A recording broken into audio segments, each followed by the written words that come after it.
या घटकामध्ये आपण 100 वजा 100 भागिले 100 वजा 100 बरोबर 2 हे सिद्ध करणार आहोत। तर 100 ही संख्या आपण घातांक रूपात मांडणार आहोत।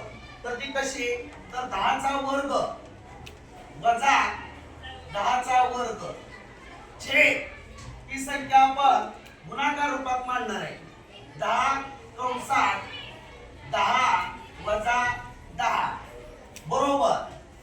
आता ही संख्या आपण गुणाकार रूपात मांडूया।